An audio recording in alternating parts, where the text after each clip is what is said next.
오늘 말씀은 에스더 5장 말씀을 봅니다. 유다 민족을 멸하려는 교만한 하만의 계략에 온 유다 백성들이 함께 금식하면서 기도하는 가운데에 에스더가 죽으면 죽으리다 결단하고 자신도 금식을 하고 오늘 본문 1절에 보니까 제3일이 되던 날 예복을 입고 왕이 앉아있는 왕궁들의 맞은편에 서게 됩니다. 왕을 마주보고 서게 되는 거죠. 왕이 이제 자신을 보게 될 텐데 사느냐 죽느냐의 순간입니다. 그때 이전 말씀을 보니까 왕이 에스더를 봤을 때의 반응이 나오죠. 매우 사랑스러웠다. 이미 왕후고 이미 결혼했잖아요. 그리고 한 달 넘게 찾지 않았다고 그랬는데 왕후를 봤는데 그냥 사랑스러운 것이 아니라 매우 사랑스러웠다 표현을 하고 있습니다. 사람의 마음까지도 주장하시는 전능하신 하나님의 능력을 보게 되는 거죠. 그렇습니다. 우리가 하나님의 능력을 바라볼 때에 하나님께서는 사람의 마음까지도 주장하시는 하나님이시라는 거예요. 그래서 생각지도 못한 사람들을 돕는 사람들로 허락하시기도 하고 또 하나님께서 선교하는 일들, 하나님의 역사를 위하여 행하는 일들 가운데 전혀 알지 못했던 사람들의 마음을 주장하여서 돕는 이들로 붙여주는 그런 일들을 가끔 우리가 듣게 되고 간증을 통해서 보게 되는 일들이 그런 일들이죠. 하나님께서 사람의 마음도 주장하신다는 겁니다. 그때 왕이 자신이 들고 있던 그 지팡이 금규를 에스더를 향하여 내밀게 됩니다. 우선 일단은 사는 거죠. 죽느냐 사느냐에서. 그런데 왕이 갑자기 이 예쁘게 사랑스럽게 나타난 이 왕후에 대해서 그 마음 가운데 얼마나 그를 사랑스럽게 여겼으면은 왕후 에스더여 그대의 소원이 무엇이냐 요구가 무엇이냐 이렇게 묻는 거예요. 갑자기 나타났으니까 뭔가 하고 싶은 얘기나 뭔 소원이 있으니까 왔을 거다라고 생각을 하는 거죠. 나라의 절반이라도 주겠다 라고 얘기합니다. 이 나라의 절반이 말이 나라의 절반이죠. 그 나라가 우리나라 정도 크기가 아니죠. 미국보다도 더 큰 나라를 절반 쪼개서 주겠다 이런 표현까지 쓰고 있는 겁니다. 얼마나 왕의 마음이 에스더를 향해서 사랑스럽게 여겨졌으면 이런 표현을 하겠습니까? 그런데 에스더는 지혜롭습니다. 바로 자신의 소원을 말하지 않습니다. 혹시 왕이 충동적으로 이런 말을 했는데 실제로 소원이나 요구를 얘기했을 때 듣지 않을까봐 왕의 마음이 더욱 자신의 말에 귀를 기울이는 것에 확신을 가질 수 있도록 자신의 소원이 왕을 위해서 제가 잔치를 준비를 했는데 오십시오 라고 초청을 합니다. 그 초청을 했을 때 왕후가 예쁘게 차려입고 또 와가지고 잔치를 준비했다는데 안 가겠습니까? 그래서 갔죠. 그래서 한잔하고 또 기분이 좋아서 또 얘기를 하는 거죠. 왕후의 소원이 뭐냐고 또 묻습니다. 그때 왕후가 또 기다려요. 또 얘기하지 않습니다. 저를 좋게 여기신다면은 내일 또 잔치를 또 준비를 하는데 그때 왕이 하만과 함께 오십시오 라고 요청을 합니다. 에스더는 또 때를 기다리고 있습니다. 하루 더 미루어서 요청을 하는 거죠.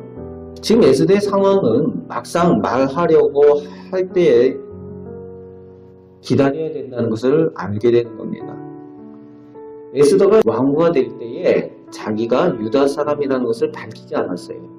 모르드게가 밝히지 않기를 원했기 때문에 자신이 유다 사람인 것을 밝히지 않고 왕후가 되었습니다. 그런데 갑자기 유다 사람이다 라고 표현을 했을 때에 어떤 일이 일어날지 장담을 할 수가 없는 거죠. 왕이 속은 것처럼 여겨질 수도 있는 겁니다. 거기다가 지금 유다 민족을 죽이라고 공식적으로 조서를 내려서 선포한 상태입니다. 정치적인 이권이 달려 있어요. 하만에게 은 1만 달란트에 대한 약속을 받았고 또 거기다가 하만을 통해서 유다 민족에 대한 부정적인 시각을 지금 왕이 가지고 있는 상황이죠. 그런데 갑자기 왕과 유다 민족에 대해서 구해달라고 이런 요청을 했을 때에 왕의 마음이 어떻게 될지 장담을 할 수가 없는 상황이죠.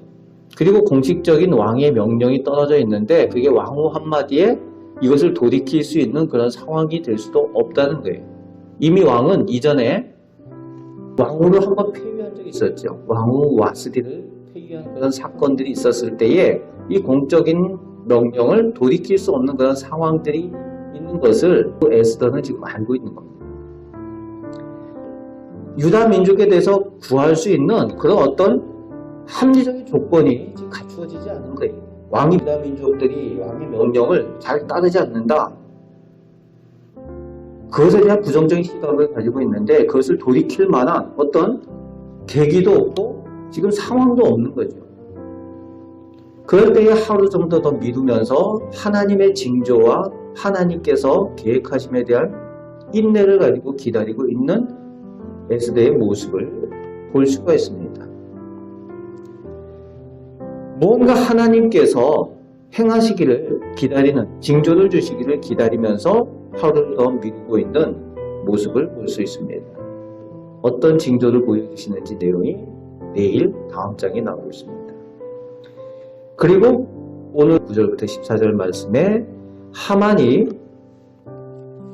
어떤 사람인가에 대해서 이제 기록을 하고 있는데 스스로 교만한 하만의 모습을 잘 기록해 주고 있습니다.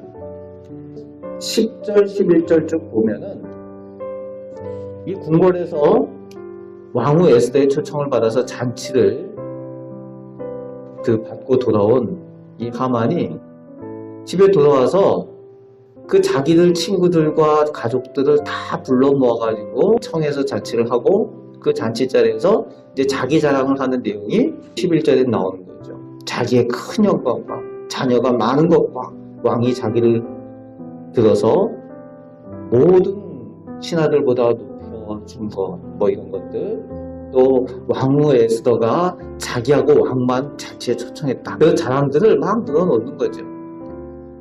그 친구들 불러다가 잔치를 하면서 이런 자랑들을 늘어놓으니까 그 친구들이 한 사람들이 그 권력에 이익을 얻기 위해서 온 사람들 아닙니까? 그 하만이 자기의 아직 부족함이 있다. 뭡니까? 자기한테 절하지 않는 모르드게를 죽이지 않고는 내가 만족 못하겠다. 그러니까 그 잔치 자리에 참여했던 그 아내와 그 친구들이 그 하만을 위한답시고 그 모르드게를 죽일 수 있도록 50규빗의 나무를 세워서 거기에 달고 구경거리를 만들고 하만 당신은 그 구경거리를 두고 왕하고 잔치를 하십시오. 이런 표현을 쓰고 있는 거죠. 50규빗이면은 그 15m 정도 되는 높이죠. 그 장대를 세우자라고 그런 공모를 하게 됩니다. 악한 사람들이 모여서 잔치하면서 사람을 죽이는 일을 같이 논의하며 그것을 가지고서 기뻐하고 잔치하는 그런 모습을 보게 됩니다. 오늘 본문을 통해서 하나님께서 말씀을 통해 우리에게 주신 것은 하나님께서 살아계시고 능력이 있음을 믿으면은 인내하라는 거예요. 에스더가 인내하고 기다리는 것처럼 하나님께서 행하심을 인내하고 기다리며 또 내가 나에게 맡겨진 그 상황에서 하나님의 인도함을 구하고 최선을 다할 때 하나님께서 행하심을 보게 될 줄로 믿는다는 겁니다. 이런 믿음을 소유한, 에스더의 믿음을 소유한 우리 성도들 되시길 바랍니다. 또 하만의 모습을 통해서 우리가 반면 교사를 삼아서 우리가 어느 자리에 있든지 하나님께서 기뻐하시는 자리, 이 사람을 죽이는 일에 편을 먹으면서 잔치하는 이런 사람들의 모습이 아니라 사람을 살리는 일에, 하나님께서 기뻐하시는 일에 하나님 편에 서서 하나님의 사람들답게 또 하나님께 영광을 돌리며 살아가는 우리들이 되어야 될 줄로 믿습니다. 오늘 에스더의 믿음을 또 우리가 돌아보고 우리들 삶 가운데 하나님께서 베푸신 그 은혜들을 사모하며 또 하나님의 그 능력을 믿으며 승리하며 살아가시는 우리 복된 성도들 다 되시길 바랍니다. 아멘. 기도하겠습니다. 좋으신 하나님께서 저희 하나님이 되시고 전능하신 하나님께서 저희의 주님이 되심을 감사드립니다. 아버지 하나님, 저희 사람은 내일 일을 알지 못하고 또 하나님께서 어떠한 계획을 갖고 계시는지 잘 알지 못하지만 하나님께서 저희 자녀들을 위한 선하신 계획으로 예비하시고 허락하여 주시는 줄 믿습니다. 저희가 저희들 자리에서 하나님 앞에 기도하며 최선을 다하며 또 하나님께서 저희를 향하여 베푸신 은혜들을 눈으로 보는 귀한 은혜가 있게 하여 주옵소서. 하나님의 역사하심과 귀한 은혜들을 체험케 하여 주옵소서. 오늘도 기도할 때에 저희들 기도를 들으시는 줄 믿습니다. 감사를 드립니다. 예수 그리스도의 이름으로 기도합니다. 아멘.